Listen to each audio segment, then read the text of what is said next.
excited to hear more about the event tonight. Okay, so without further ado, I think we'll call on one of the founders of Color Manila. Let's call on Mr. JM. Good evening. Gulat ako. Ang ganda. Well, first of all, I see some familiar faces. Thank you so much for being here. New faces. My name is JM. M is my last name. For those who doesn't know me, 2 letters lang, EM. Shorter than Chinese name, di ba? 2 letters. Thank you so much for being here. We're here to talk about Color Manila Blacklight Run. And of course, we're gonna, to the new people, we're gonna explain to you guys how Color Manila started, and of course, our new projects. Thank you so much, you guys. Please have fun.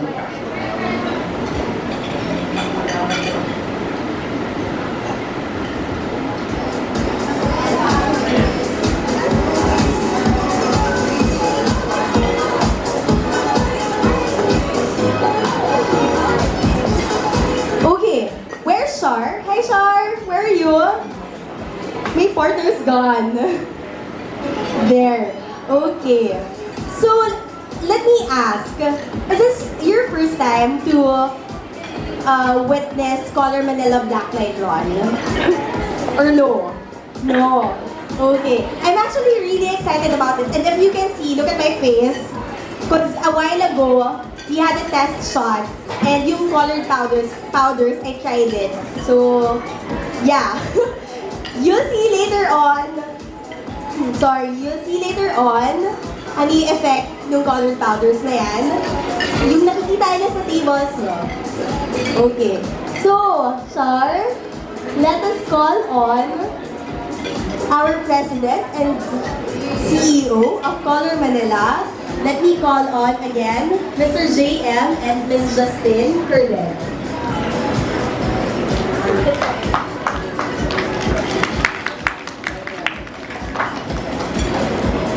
Okay, to give you guys a short background about who we are, again, I'm going to talk to, I'm going to call on my partner, Ms. Justin, about Color Manila. Thank you guys.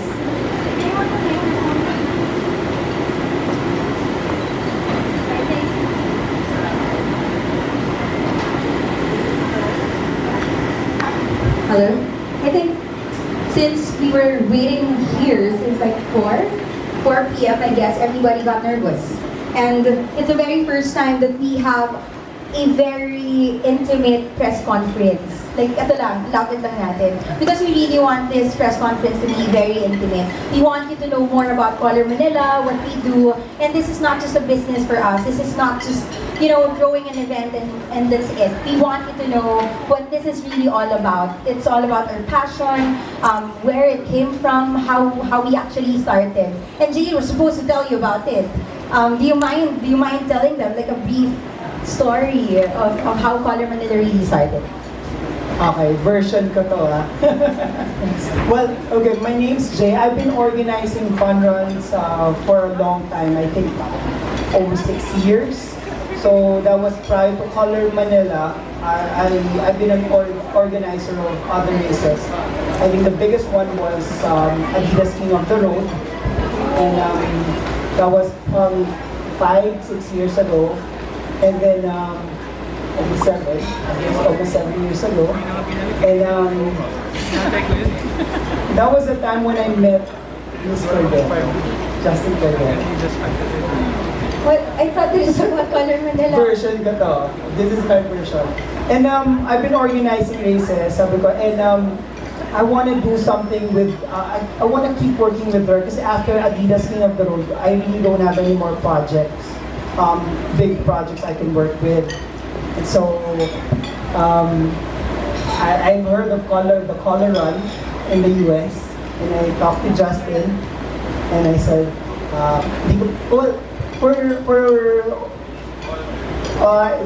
sa inyo hindi nyo kilala is, well, I've been dating Justin for... This is about Color Manila. So we've been dating nga pala. But before that, I said, hey, Just, can you help me organize this race? That was like 4 years ago. So it was a color concept event, and that gives me a very good alibi to talk to her, spend time with her, and now we have a Color Manila run. It's been 4 years, huh? Yeah, actually, Color Manila has been in the industry for 4 years now.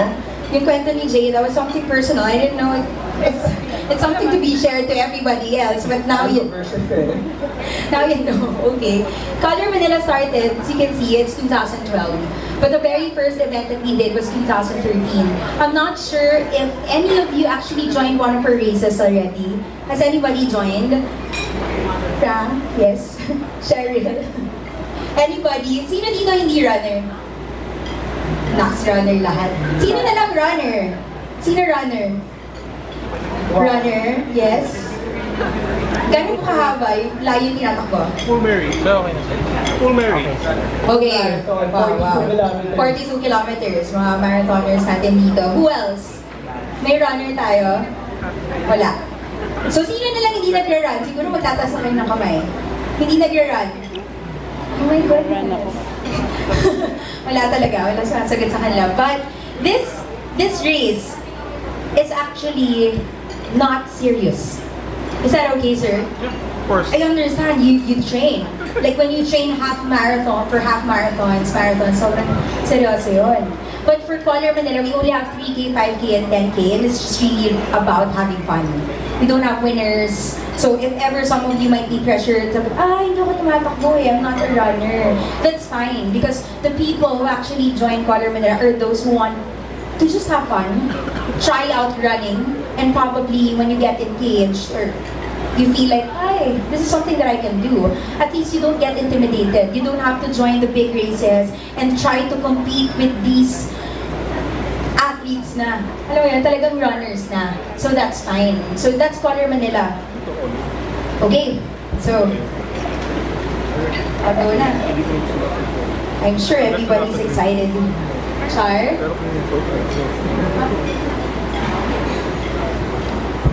Alright. Who we are? We are Color Manila. Kami na yun. Actually, we're a very small group. When we started, ilan lang kami? Ilan lang tayo? Dalawa. Kami yung teammates. Yeah. No, it's really true. When we started, it's just the two of us. Probably we have Sheng already by then. But now, we're growing. We're growing. It's our 4th year already. But when we started, yun nga, we have 5,000 runners in our very first race.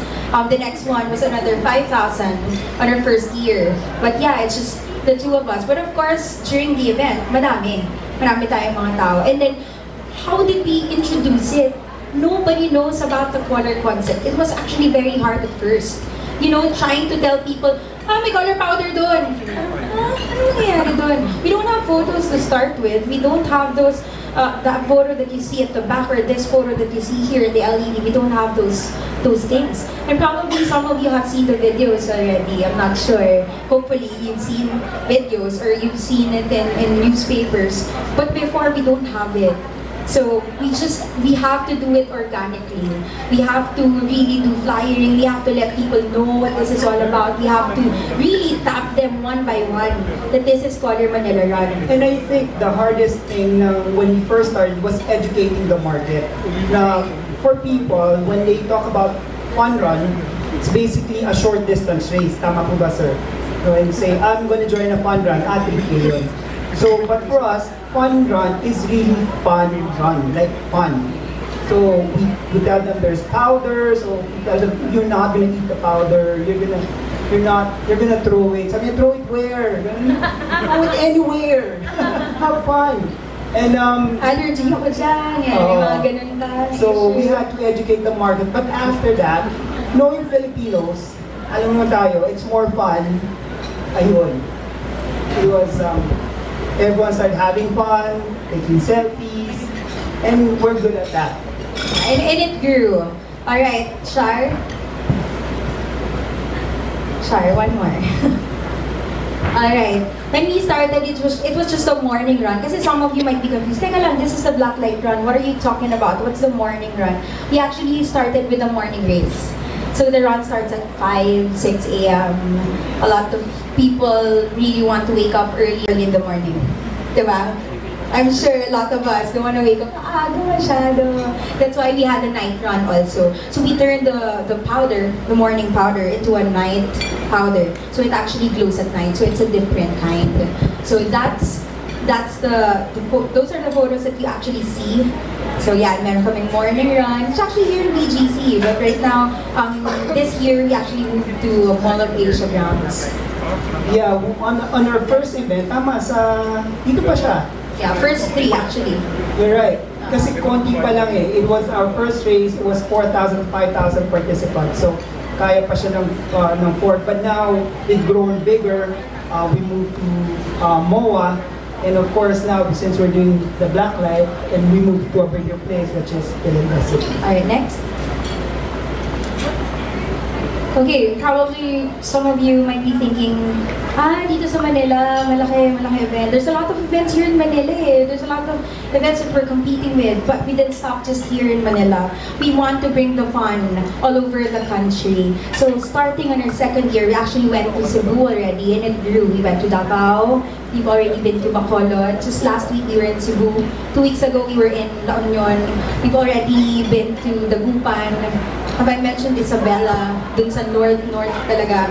And we're trying to go to more places and really spread the fun. Not really just mga event lang, ganun. But we really want to spread the fun. A lot of people may be asking also, why did you do it? Why here in the Philippines? Why this concept? It's actually very big in the US. It's very big in Europe, in UK. It's actually very big in Canada, in Australia.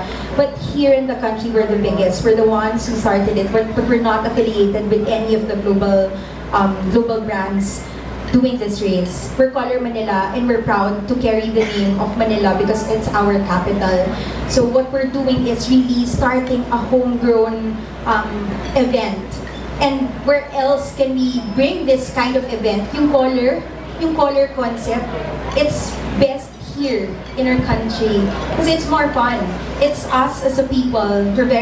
We have colorful lives. We have a colorful culture, and as a people, diba, yung smiles natin, hospitality, and just loving life. That's us. So dito talaga siya mas bagay. That's why we brought it. Anywhere we go, it's actually Color Manila. Color Manila, Cebu, we go to Cebu, it's still Color Manila. We go anywhere, it's Color Manila. And mas madali kasi sa atin, lagyan natin ng flavor yung mga color stations. Along the route, pwede kami magkaroon ng fiesta, different fiestas natin. Remember, on our January race, we did that. So, when people pass by the color station, they're not just passing by a color station, they're passing through a culture ng city na yun, di ba? Yes, that's right. And everywhere we go, we bring out their culture. Like in Cebu, of course, Sinulog. Ayan, so they have their own culture. They own their own Color Manila race. So meron siyang sarili niya na team. Alright, next. And just to share also, this is something that we are very proud, not only for ourselves, but for the country and for the running industry. Just recently, there was a sports industry awards. It's for South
2014 was year for Malaysia. 2015 was year for the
mag-crawl kayo, ganyan.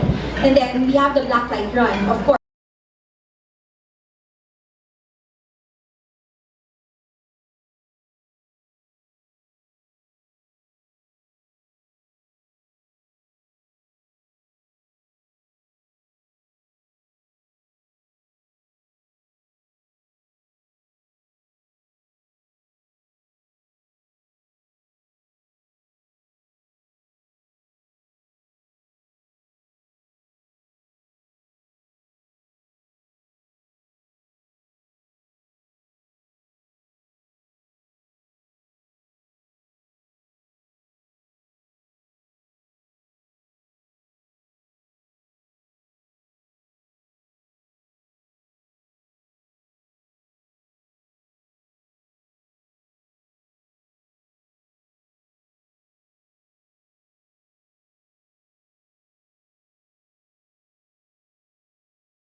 Alright, there you go. And then there's another one. It's a Color Manila Challenge, the one that I was telling you earlier. We got obstacles along the race route. This just happened last March 6 with Watsons as a presenter. Let me show you naman what the Color Manila Challenge is all about.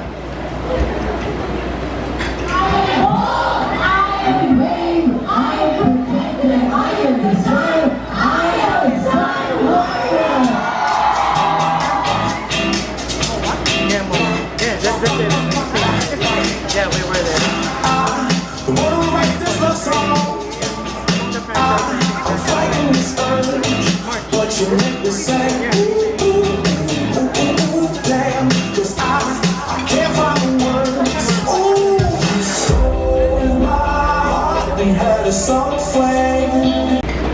It's for hikers na headlamp, so you know it's not gonna fail on Well, you. only that it's black light. Siyempre, white yung light nila.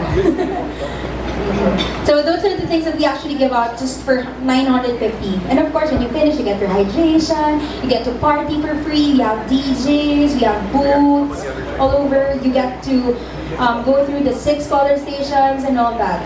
But there's something more exciting. We have another set of race kits, which is next. It's a Rockstar. So if anybody of you, ayoko, I don't want to stop with deluxe. I don't want to be ordinary. Ayoko lang na naka-t-shirt. Well, you still get the shirt, of course. You get the shirt, but you get a Rockstar singlet. So whatever you see here in front, so kung talagang, meron kasi merong mga runner at saka party goer lang, they want to be really seen. So, kapag suot nyo to, you're really gonna be seen. Kasi kapag tumapat yung black light sa inyo, hindi kayo mawawala.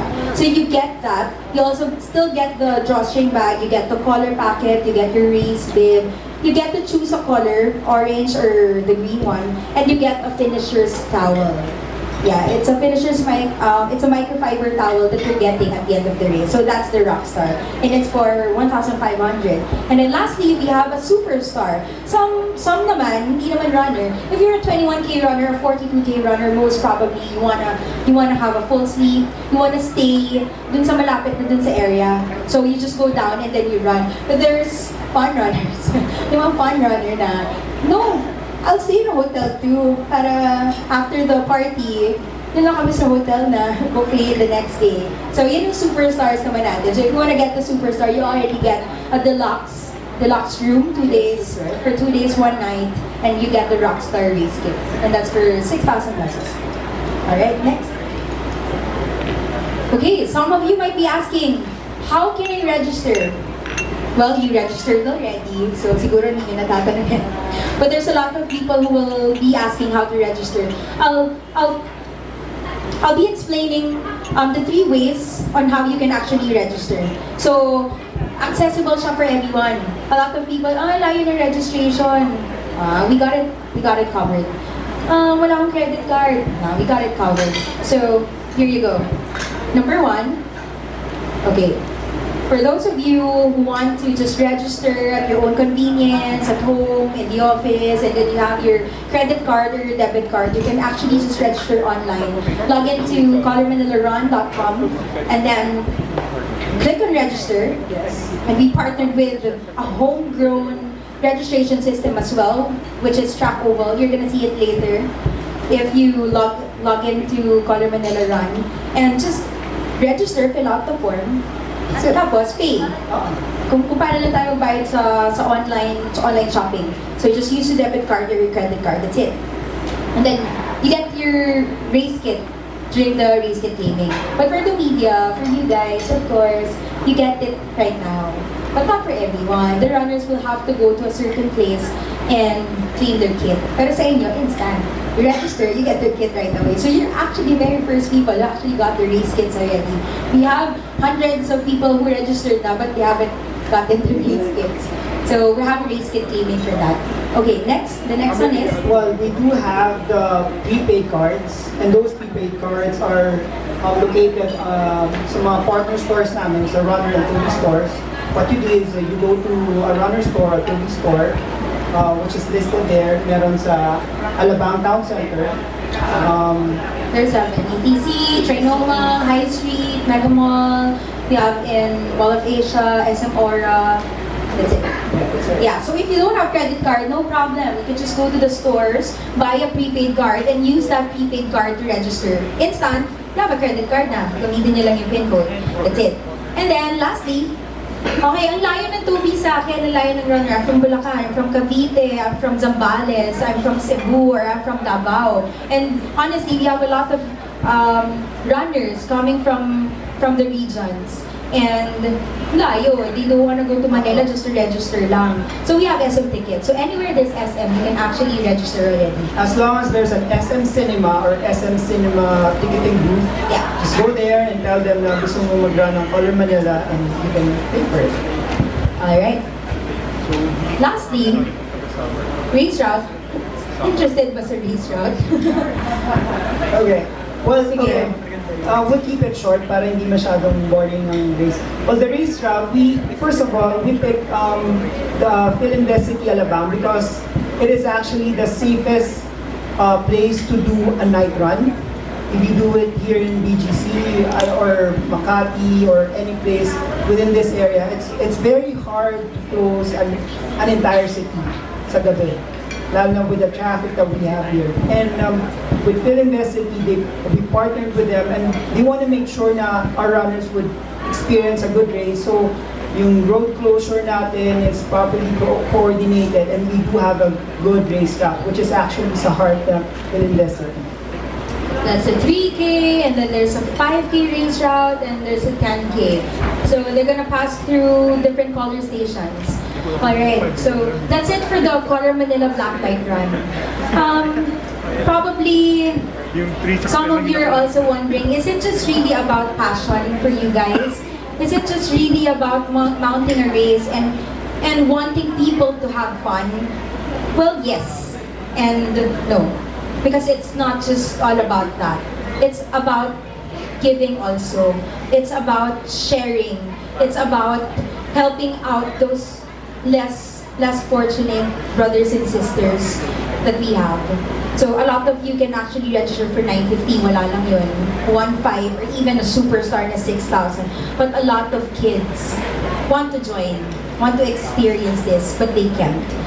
Let me introduce to you one of our partners for the beneficiary of Color Manila, the Color Manila Foundation. Let me welcome JJ Lizarondo.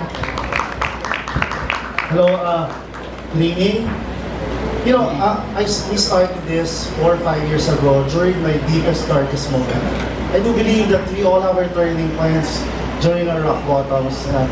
You know, typical me, I was like, I party a lot, I traveled everything, I had all the money, but at the end of the day, you're sad, you're not really happy. So, I guess one morning I woke up and declared this to myself. I am blessed, favored, and loved. Can you all declare this? I am blessed. I am blessed. I am favored. I am favored. And I am loved. I am loved. Mas malakas na, ready, begin. I am blessed, favored, and I am loved. And one day I woke up and I said to myself, I am blessed, favored, and loved. So I converted all the negative energies into something positive. You know, my favorite quote is, the greatest tragedy in life is not death, but having life without a purpose. Do you ever wonder, you wake up one morning and say, ano ang purpose ko sa buhay? And that's why we all, even if you have all the money in the world, but you don't know what your purpose here is, you're never going to be happy. So, one time, I went to the garbage dump with my brother. I'm not a religious type, but my pastor brother invited me.